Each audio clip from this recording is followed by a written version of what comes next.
What's going on, everybody? It's your boy Payne. Welcome back to another DC Heroes and Villains video. Alright guys, gonna talk a little bit about team building again. Okay, so if you watched my last few videos, I have a very big bias towards green and red teams and why they're so powerful and why they work so well. So I covered the green team pretty well, I think, and now I want to start covering the red team because if you look at the Discord, shout out to Tyr and Smoogle, I think his name was. Sorry if I got that wrong. They have actually been helping a lot of people out with the red teams, and I want to go further with that and help the audience out here in a video and explain to you guys how these red teams work, what their benefit is, and why they're the best DPS in the game. So I've already mentioned green is probably my favorite team because of the control of the board, but I've always said red has the best DPS, and a lot of it is based on some of the units that are out and some of the units that are not available to you right now. But I think it's important still to note what to build and how to build it. Okay, so first off, everything is going to start with your top DPSs, right? In a red team, Cersei is probably going to be your number one go-to DPS and slash buffer slash debuffer, and as well as your barrier. She's the total package. She's probably my favorite character in the game, to be quite honest with you. And she just brings so much to the actual team that it's ridiculous. So I will probably do a showcase on her next. But if you look here, for each buff and debuff applied to Cersei, increases her attack and defense by 3%. Each time she has a targeted by a power move, she unleashes, unless she has a red color up, she gets a red color down. There's a reason behind this, for 7 turns. So this actually ends up happening. She flips all debuffs, and that's why the red color down is there. She actually flips it to red color up when she does her power move. And converts all the debuffs to buff equivalents on all allies, not just herself. Attacks a single enemy with a very deadly beam, and then generates a barrier on all allies equal to 6% of her max HP plus 1% for every buff that's applied to her. Yeah, she is bonkers broken. Okay, so she's the main unit for red teams. Now, there's a lot of supporting units that I want to talk about. So Two-Face, I put him now. When I talked about him, if you haven't watched the video and heard the description, he's in his tier of A tier for a reason, because he's a niche unit for red teams, mostly for red teams, but he is absolutely essential for red teams. So if you run a red team, you want Two-Face in your team for sure.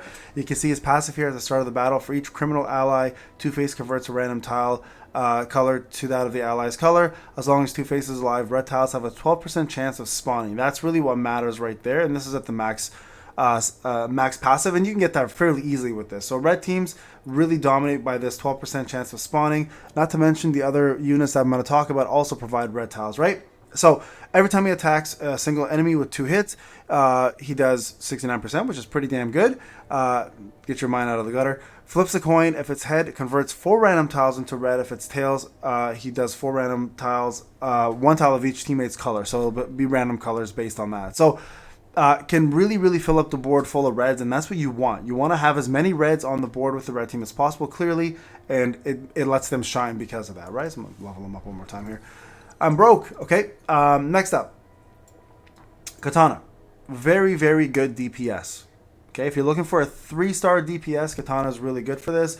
Her passive, as I've mentioned before, and I've talked about it in the tier list, is every time she kills a unit, she gets an accumulative 10% bonus to her dodge, attack, crit rate, and crit damage up, stacks up to 3 times, so 30% total. Her power move also does a dot, and if she has Halo as an ally, the move cannot be dodged, so it's great against people like Copperhead or dodge characters like Huntress.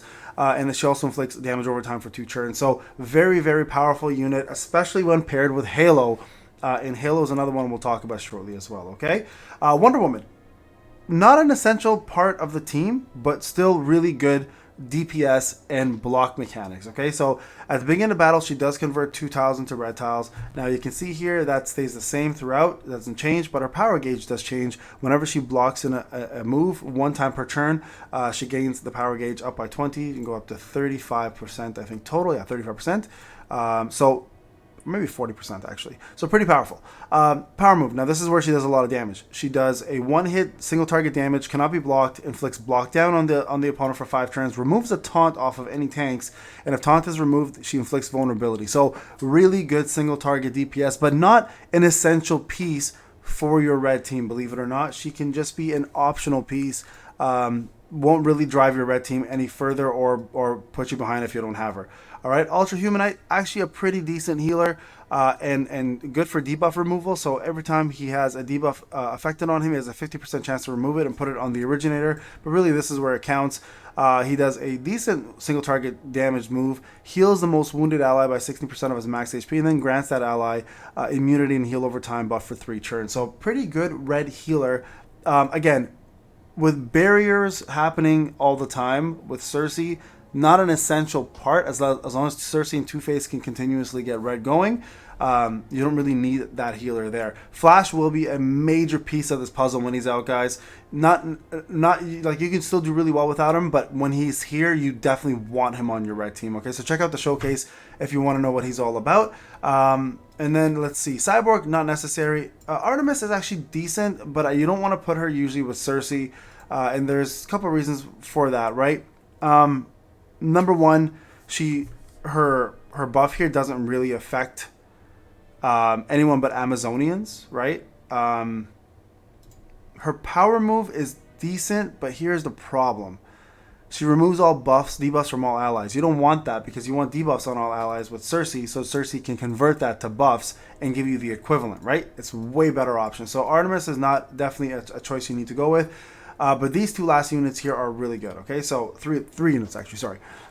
So Gorilla Groot is actually really good as a tank. So whenever an ally falls below 30%, he generates a barrier, giving them 7% of his max HP, which is really good. And at the start of the battle, he actually converts 4 random tiles into reds, which is a good way to start boosting everybody quick, especially when you get the flash. He's going to do the power gauge increase by 33%, help you dominate that match super quickly. Also, right over here, he has a pretty good power move. Attacks all enemies, decent percentage, 70%, 50% chance to do lockdown where they can't do specials at all on all targets, and then grant a taunt on himself. So actually a really good 3-star unit. You can see most of these are 3-star unit compositions, right? So don't sleep on these 3-star units, guys. They're pretty good for red team specifically, and they're niche.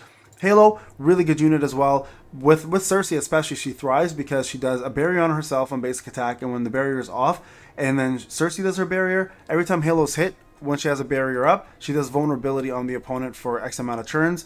If she has Katana, they both get barriers when they do their basic attacks. And not to mention, she does anti-heal debuff and damage over time for 5 turns. So really, really good power move. Not super strong, but the damage over time makes up for that. So a very good and easy unit to acquire if you do the 5 Friends invitation that's currently going on.